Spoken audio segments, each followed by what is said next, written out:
Hello everyone, BSc physics की class में आप सभी का स्वागत है। और आज हम लोग डिस्कस करेंगे फ़िल्टर सर्किट क्या होते हैं। इसके पहले हमने रेक्टिफायर पढ़ा था। रेक्टिफायर क्या होता है? एसी सिग्नल को डीसी सिग्नल में कन्वर्ट करता है। अब इसी में अगर हम देखें कि जो हमें फुल वेव रेक्टिफायर से जो सिग्नल मिल रहा था आउटपुट, वो कुछ इस तरह का था। ये ज़ीरो हो गया, ये पाई, 2 पाई, 3 पाई, इस तरह से। ज़ीरो से पाई हाफ साइकिल में हमको सिग्नल मिल रहा था। लेकिन एक्चुअल में ये क्या है? सिग्नल तो है, लेकिन ये क्या है? एसी के साथ डीसी सिग्नल है। मतलब कि इसमें कुछ एसी हार्मोनिक्स या फिर एसी रिपल भी उपस्थित है। तो इसी को ओवरकम करने के लिए, इनकी वैल्यूज़ को घटाने के लिए, जो हमको डीसी सिग्नल मिल रहे थे उसमें जो एसी कंपोनेंट है उनको हटाने के लिए फ़िल्टर सर्किट यूज़ किया जाता है। मतलब कि फ़िल्टर सर्किट ऐसे सर्किट होते हैं जो क्या करते हैं, ये फ़िल्टर हो गया, जो क्या करते हैं, ब्रिज या फिर फुल वेव रेक्टिफायर से प्राप्त सिग्नल्स हैं जो डीसी प्लस एसी हैं, उसमें से डीसी को वो पास होने देते हैं और एसी को क्या करते हैं, रोक लेते हैं। सिंपल। तो मान लेते हैं कि हमें ऐसे सिग्नल अगर मिल रहे हैं, तो यहाँ से हमको ये सिग्नल क्या होंगे, एक स्ट्रेट लाइन वाले मिल सकते हैं, लगभग स्ट्रेट लाइन। अगर मैं इसको ऐसा बना दूँ तो इसमें से अगर ये सिग्नल पास होते हैं तो हमें आउटपुट में इस टाइप के कुछ सिग्नल मिल सकते हैं। तो इसको देखते हैं कि फ़िल्टर सर्किट होते क्या हैं। इन जनरली जो हमको आउटपुट मिल रहा है उसमें कुछ एसी हार्मोनिक पाए जाते हैं, जैसे आपको बताया गया। तो इन सब को हम क्या कर सकते हैं, फोरियर थ्योरम के द्वारा मैथमेटिकली एनालाइज कर सकते हैं। जैसे देखिए, फोरियर थ्योरम का जो फॉर्म होता है वो कुछ इस तरह का होता है। अगर हमको मान लेते हैं कि आउटपुट करेंट आई एल मिल रही है, तो उसका जो इनिशियल टर्म होता है आपका ए नॉट, और एक आपका साइन वाला टर्म होता है, और एक आपका कॉस वाला टर्म होता है। तो जो ए नॉट है वो क्या है, डीसी टर्म हम इसको मान के चल सकते हैं। और बाकी जो प्लस या माइनस जो भी है वो एसी टर्म्स हैं। मतलब यहाँ पे आपको दिख रहा होगा कि जो ए नॉट है हमारा क्या है, वो कांस्टेंट दिख रहा है। तो उसको हम क्या बोल के चलेंगे, ए नॉट को डीसी टर्म, डीसी सिग्नल। और बाकी जो साइन और कॉस वाले टर्म्स आपको दिख रहे हैं वो क्या है, हमारे एसी सिग्नल्स होंगे। या फिर इसको स्फेरिकल हार्मोनिक्स भी कहा जाता है, क्योंकि इसमें साइन वेव और कॉस वेव है और हमको साइन वेव या फिर कॉस वेव का ही आउटपुट मिल रहा है इस तरह से।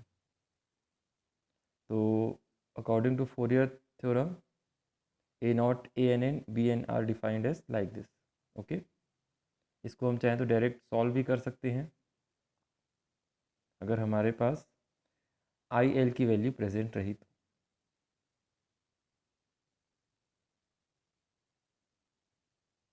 और ये पूर्ण तरंग दृष्टिकारी के लिए ए एन का मान 0 होता है। अगर हम ए नॉट का मान देखें, ए नॉट मतलब कि आउटपुट करेंट, ठीक है। ए नॉट को मैं यहाँ पे चाहे तो आप इसको आई डी सी भी लिख सकते हैं, 2I0/पाई। तो यहाँ पर एन की वैल्यू अगर हम विषम रखें तो बी एन का मान 0 हो जाएगा और ए एन का मान भी क्या हो जाएगा, 0। और एन अगर सम संख्या है तो उसके अकॉर्डिंग देखते हैं, अगर बी एन का मान कुछ इस तरह का आता है। और इन्हीं वैल्यूज़ को अगर आप इस इक्वेशन में रखते हैं, क्योंकि फुल वेव रेक्टिफायर के लिए हम इसको सॉल्व करेंगे, तो इसकी वैल्यू को अगर आप इस तरह से रखते हैं तो देखिए यहाँ पर ये आपका साइन टर्म तो पूरा 0 हो जाएगा, कॉस टर्म आपका क्या बचेगा, इस तरह कुछ टर्म्स बचेंगे। तो अगर आप देखें, इसमें पहला टर्म क्या है, 2I0/पाई। फिर उसके बाद क्या आ जाएगा आपका 4I0/3 पाई। फिर 8I0/15 pi cos 4 omega T. तो इसमें से जो पहला जो 1 वाला टर्म है वो क्या है, आपका डीसी कंपोनेंट है। और ये वाले क्या है, आपके हार्मोनिक्स टर्म्स हैं जो हमको कॉस के नेचर के मिल रहे हैं। और इसी के बेसिस पे हम क्या करते हैं, जो रिपल फैक्टर्स आते हैं या स्फेरिकल हार्मोनिक्स हैं उनको रिड्यूस करने के लिए कुछ फ़िल्टर सर्किट का यूज़ करते हैं। Filter circuit in generally 4 type के यूज़ करते हैं, और भी टाइप होते हैं लेकिन हम यहाँ पर केवल इन 4 का ही स्टडी करेंगे। श्रेणी प्रेरकत्व filter, series inductor filter, shunt संधारित्र filter, shunt capacitor filter, L section filter है, पाई सेक्शन फिल्टर। तो ये सब क्या होते हैं लाइन से समझेंगे। हमें इसका बेसिक कॉन्सेप्ट बस पता होना चाहिए कि जो इंडक्टर कॉइल अगर किसी सर्किट में लगती है तो उसका एक्शन क्या होता है डीसी और एसी दोनों के प्रति, और वैसा ही अगर संधारित्र रखते हैं सर्किट में तो एसी और डीसी के प्रति उसका नेचर कैसा है उसको हमें पता होना चाहिए। तो हम इसको लाइन से पढ़ेंगे, देखते हैं। आउटपुट में लोड रेजिस्टेंस हम लगाएंगे ही, और ये देखिए जैसे आपका पहला बना हुआ है ये श्रेणी प्रेरकत्व फिल्टर सीरीज इंडक्टर फिल्टर, मतलब कि सर्किट के साथ फुल वेव रेक्टिफायर के साथ हम क्या करेंगे, इसको श्रेणी में एल सेक्शन फिल्टर को लगा देंगे, sorry inductor coil series inductor filter को लगा देंगे। और वैसा ही शंट संधारित्र फिल्टर, मतलब कि क्या करेंगे पैरेलल सर्किट के पैरेलल में हम क्या करेंगे एक संधारित्र या कैपेसिटर को लगा देंगे। वही एल सेक्शन कहें तो एल सेक्शन में क्या होता है, सीरीज में हम इंडक्टर कॉइल लगाते हैं और सर्किट के पैरेलल में कैपेसिटर लगाते हैं। तो ये देखिए कुछ एल आकृति बनती है, ठीक है। और वैसे ही पाई सेक्शन बोलें तो 2 कैपेसिटर लगाते हैं और एक एक इंडक्टर कॉइल लगा दिए जाते हैं। तो इस तरह से कि पाई की आकृति बनती है। तो इनके क्या एक्शन होते हैं उसको थोड़ा डिटेल में समझेंगे। फुल वेव रेक्टिफायर में इसके पहले हम इतना ही सर्किट यूज़ करते थे, लेकिन अब जो हमको यहाँ से आउटपुट मिलेगा, अगर मैं इसको इस एक्शन को मैं स्किप करूँगा, इतना आपको पता है, ठीक है। तो मतलब कि मुझे क्या मिलेगा यहाँ से आउटपुट, अगर मैं फ़िल्टर सर्किट नहीं लगाऊँ तो इस तरह का मिलेगा।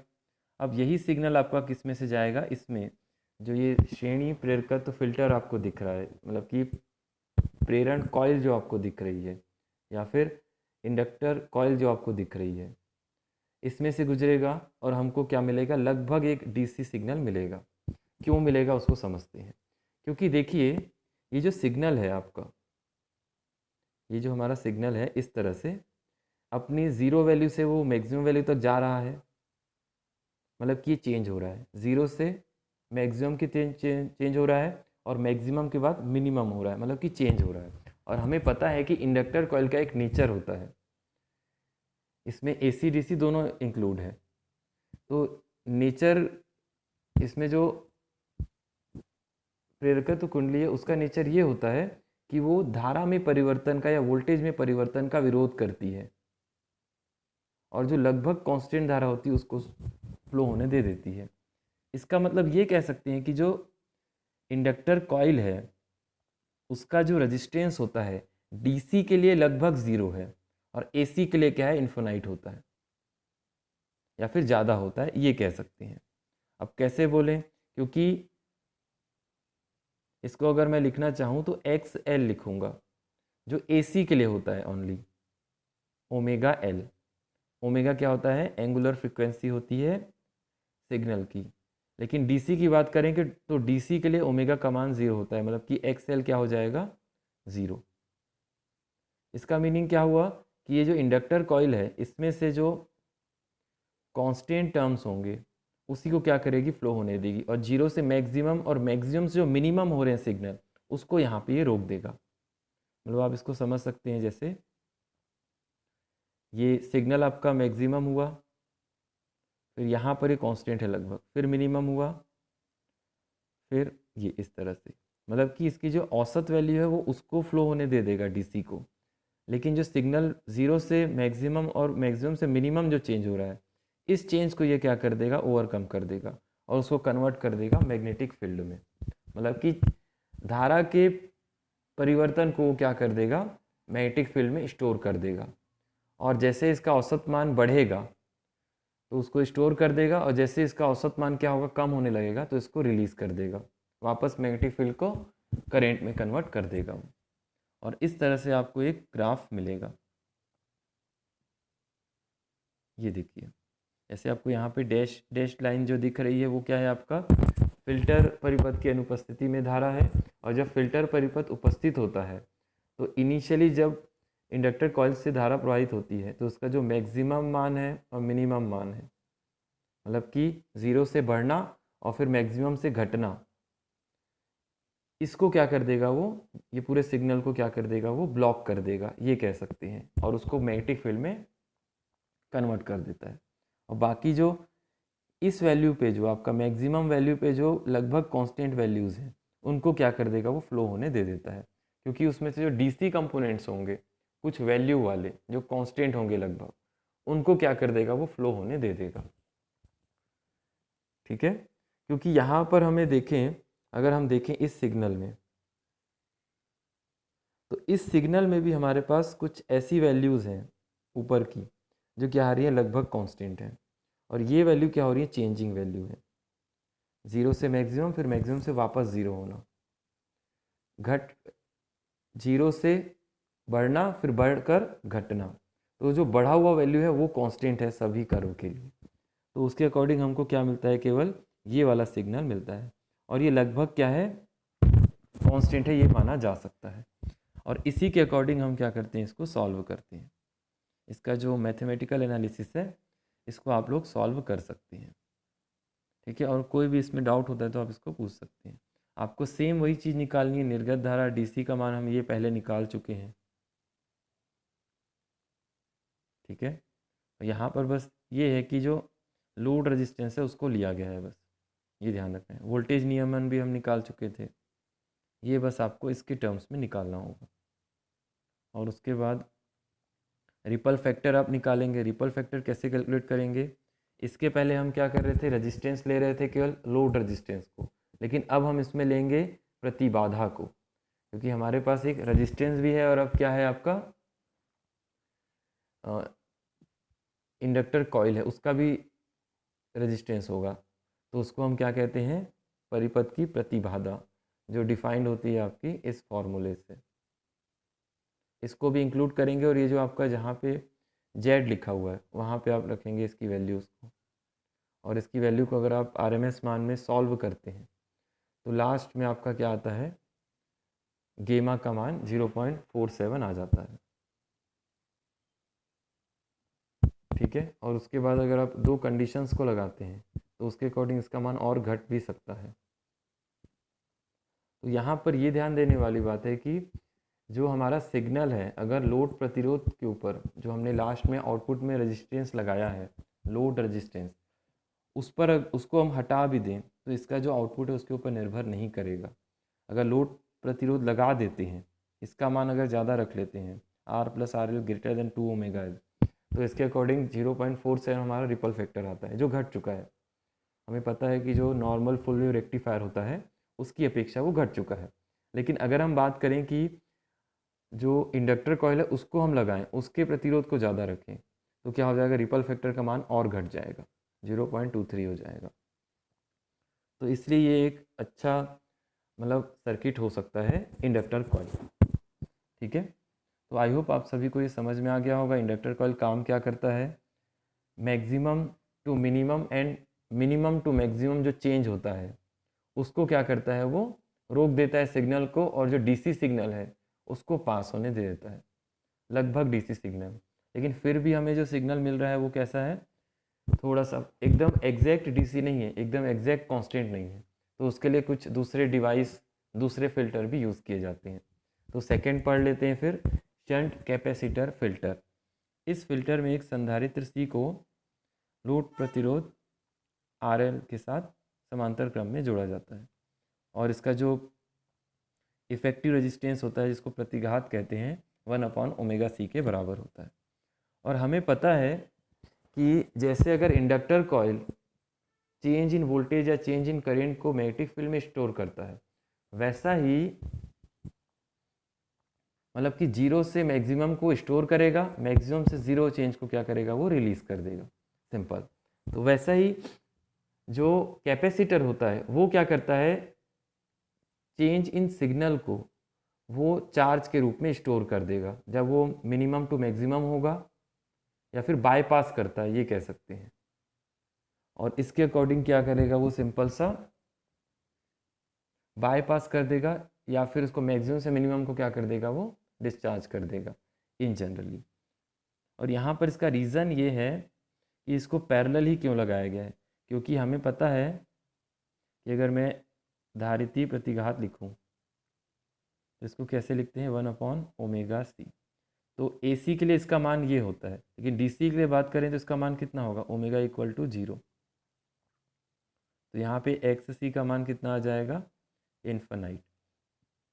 मतलब कि कैपेसिटर जो है वो आपका DC के लिए इन्फिनाइट रेजिस्टेंस का काम करता है, मतलब कि DC सिग्नल को पास ही नहीं होने देगा, इसलिए हम इसको पैरेलल लगाते हैं, जिससे आसानी से DC सिग्नल क्या हो, यहाँ से पास हो जाए। अगर इसको सीरीज़ में लगाएंगे तो पास हो ही नहीं पाएगा, ठीक है। तो इसलिए क्या करते हैं, इसमें बाईपास की कंडीशन को लगाते हैं।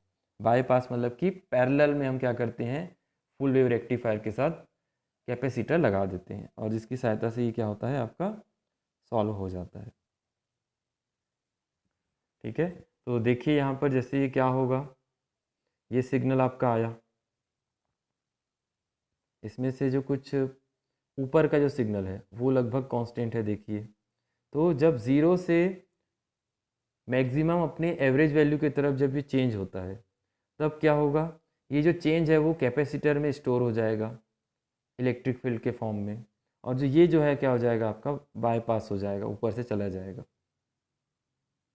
फिर जब एवरेज से वो घटने लगेगा, अपनी मैक्सिमम वैल्यू से जब वो घटने लगेगा सिग्नल, तब क्या हो जाएगा, वापस उसका बाईपास होगा, और वो क्या हो जाएगा, फिर से जितने चार्ज को स्टोर किया है वो क्या करेगा, उसको अब डिस्चार्ज करना चालू कर देगा कैपेसिटर, ठीक है।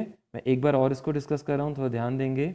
जब सिग्नल इसमें से पास होता है, ये एक सिग्नल की बात करते हैं, ये इसका मैक्सिमम वैल्यू है, कांस्टेंट है लगभग दूसरे कर्व की अपेक्षा।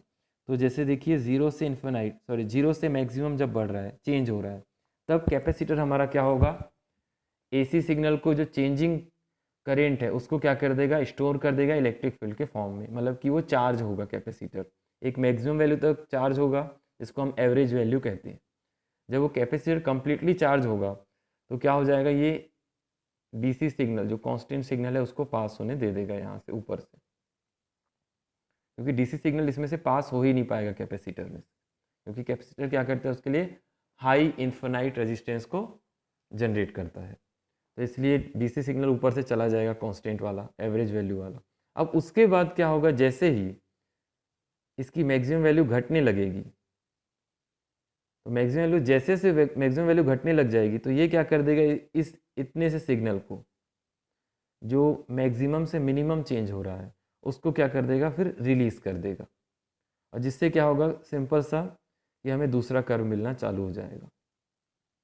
फिर वैसा ही, और ये जो इधर जो आपको मैक्सिमम मिनिमम मिल रहा था उसको क्या कर देगा, वो स्टोर करेगा, चार्ज करेगा, फिर डिस्चार्ज करता जाएगा, और इस तरह से हमें सिग्नल क्या होगा, मिलता जाएगा। यहाँ पे आप इसको समझ सकते हैं ऐसा।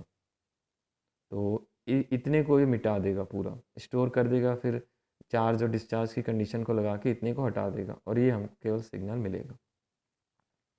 आप चाहें तो इसमें देख भी सकते हैं, ये वाला जो डॉटेड लाइन है वो क्या है, आपका मिनिमम से मैक्सिमम स्टोर हो रही है, फिर मैक्सिमम से मिनिमम डिस्चार्ज हो रही है, और ये इसका सिंपल सा मैथमेटिकल रिलेशन है, आप इसको थोड़ा सा पढ़ लेंगे, ठीक है। तो हम अब आगे बढ़ते हैं, एक छोटा सा है एल सेक्शन फ़िल्टर। ये क्या होता है, सिंपल सा है कि कॉन्सेप्ट वही है कि इंडक्टर कॉइल को हमको क्या करना है, इंडक्टर कॉइल को हमें इसमें श्रेणी क्रम में लगाना है, और संधारित्र को हमको क्या करना है, पैरेलल लगाना है फुल वेव रेक्टिफायर सर्किट के। सेम वही कॉन्सेप्ट रहेगा, लेकिन इसमें जो हमको सिग्नल मिलेगा वो थोड़ा सा स्ट्रॉन्ग मिलेगा। क्यों मिलेगा, उसका क्या रीज़न है, क्योंकि यहाँ पर आपका क्या है, जो इम्पीडेंस है या प्रतिबाधा है वो डबल है, एक इंडक्टर कॉइल के कारण है और एक कैपेसिटर के कारण है। तो इसके बेसिस पे क्या होता है, जो धारा का जो वोल्टेज नियमन या वोल्टेज रेगुलेशन होता है वो बहुत अच्छा होता है, और इससे जो हमें आउटपुट मिलता है वो लगभग जो हमको आउटपुट मिलेगा वो लगभग क्या होगा, थोड़ा सा डीसी के आसपास का रहता है। इसके पहले जो हमने एल सेक्शन और पाई सेक्शन पढ़ा था, सॉरी एल सेक्शन अभी पढ़ रहे हैं, और इसके पहले जो इंडक्टर कॉइल और कैपेसिटर और फिल्टर पढ़ा था, ये दोनों का मिक्सचर कॉन्सेप्ट है। और इसमें हम केवल क्या करते हैं, एक जो छोटा सा चेंज है, इसमें जो Z की वैल्यू होती है, ये जो Z है, इसकी इस वैल्यू को हम यहाँ पर रखते हैं बस।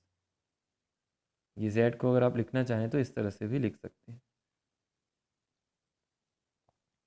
ठीक है, वही कॉन्सेप्ट है इंडक्टर कॉइल के लिए। आपका क्या होगा, सिग्नल वो क्या करेगा, आपका डीसी के लिए 0 रेजिस्टेंस देगा, एसी के लिए हाई रेजिस्टेंस देगा, एसी को फ्लो होने नहीं देगा यहाँ से। और मान लेते हैं कि अब देखिए यहाँ पर ये बहुत अच्छा कॉन्सेप्ट है कि अगर हमको जो इस जो इंडक्टर कॉइल से जो सिग्नल इस तरह का मिल रहा था, तो वो भी थोड़ा चेंजिंग था, ये जो चेंजिंग सिग्नल है वापस इसमें से फ्लो होगा। लेकिन ये इसमें क्या कर देगा, कैपेसिटर क्या करेगा, जो जो चेंजिंग सिग्नल्स होंगे, इस इंडक्टर कॉइल से जो सिग्नल निकला होगा, उसमें जो चेंजिंग सिग्नल होंगे उनको क्या कर देगा, फिर से स्टोर कर देगा, फिर डिस्चार्ज करेगा। और हमको क्या मिलेगा, जो आउटपुट मिलेगा वो थोड़ा सा कांस्टेंट मिलेगा, मतलब कि ये डीसी सिग्नल वाला आउटपुट हमें मिलता जाएगा। ठीक है, मतलब कि आप इसको इधर समझ सकते हैं कि ये है आपका इस तरह से। तो यहाँ से हमको सिग्नल, जो हमने इस तरह के सिग्नल दिया था, और हमको सिग्नल क्या मिल रहा था, इस तरह का कुछ, पहला वाला इंडक्टर कॉइल के लिए। अब इसके बाद जब यही सिग्नल इसमें से फ्लो होगा, तो इसमें से केवल जो कांस्टेंट वैल्यूज़ होंगी वो आगे चले जाएगी, और हमको इस टाइप का कुछ मिलेगा। और जो चेंजिंग वैल्यू है वो कहाँ से बाईपास हो जाएगी, कैपेसिटर से स्टोर होगी, फिर कुछ समय बाद डिस्चार्ज होगी। तो मतलब देखिए यहाँ पर कि हमको एक सिग्नल जो है पहले ये मिल रहा था, फिर ये मिला, फिर ये सिग्नल मिल रहा है, जो लगभग कांस्टेंट के बराबर रहता है। तो एल सेक्शन फिल्टर क्या है हमारे लिए, एक फ़ायदेमंद है as compare to inductor coil वाला और कैपेसिटर वाला फ़िल्टर जो सेपरेट यूज़ कर रहे हैं। वैसा ही इसके लिए भी देख लेते हैं। पाई सेक्शन फ़िल्टर भी क्या होता है, सिंपल सा बेसिक कॉन्सेप्ट है, कोई नया कॉन्सेप्ट नहीं है इसमें भी। जो कैपेसिटर बाद में काम कर रहा था वो पहले कर दे रहा है, बाईपास की कंडीशन को पहले कर रहा है, और बाईपास की कंडीशन से जो हमें सिग्नल मिला था, C1 और C2 कैपेसिटर लिया गया है, बाईपास की कंडीशन से जो हमें सिग्नल इस तरह से मिला था, ये क्या कर रहा है, यही सिग्नल आपका कहाँ जा रहा है, फिर इंडक्टर कॉइल में से होके जा रहा है। फिर इंडक्टर कॉइल में से हमको जो लगभग ऐसा कुछ मिल रहा था वो फिर से बाईपास होगा, और हमको लगभग एक कांस्टेंट आउटपुट देगा डीसी का। और इसको आप ये देख सकते हैं कि 2 कैपेसिटर यूज़ कर रहे हैं, तो इसका रेजिस्टेंस भी क्या होगा, हाई होगा। और इसमें जो आपका रिपल फैक्टर है वो बहुत ही लगभग कम हो जाते हैं, मतलब कि हमको जो सिग्नल है फुल वेव रेक्टिफायर का वो पूरा लगभग कांस्टेंट मिलता है पाई सेक्शन में, क्योंकि इसमें क्या है, हाई हाई ऑपरेटिंग डिवाइस लगाए गए हैं, मतलब कि कैपेसिटर है दोनों अलग अलग रेंज के लगाए गए हैं, उसके इंडक्टर कॉइल भी लगाई गई है। अगर हम सिंगल लगा रहे हैं तो देख रहे हैं, सिंगल अगर इंडक्टर कॉइल या कैपेसिटर लगा रहे हैं तो उसमें कुछ ना कुछ स्पेरिकल हार्मोनिक्स आ ही जा रहे हैं हमारे आउटपुट में। लेकिन जब हम एल सेक्शन या पाई सेक्शन लगा रहे हैं, मतलब कि डिवाइस को जितना ज़्यादा ऐड करते जा रहे हैं, उससे क्या हो सकता है, हमारे पास सिग्नल और ज़्यादा अच्छा बनते जाता है। हम चाहें तो इसको और स्ट्रॉन्ग करने के लिए इतना सा सर्किट और आगे लगा सकते हैं, मतलब कि यही सर्किट मैं चाहूँ तो इसके आगे और लगा सकता हूँ, जैसे इसको C3 कर देंगे, फिर ऐसा ये C4, इस तरह से हम और आगे लगा सकते हैं, तो हमको और सिग्नल क्या होगा, स्ट्रॉन्ग मिलेगा डीसी वाला। तो आई होप आप सभी को ये चीज़ें समझ में आई होंगी जो मैंने आपको आज फ़िल्टर सर्किट के लिए बताया। और कोई भी इसमें डाउट होता है तो आप उसको इस वीडियो के कमेंट सेक्शन में पूछ सकते हैं। Thank you.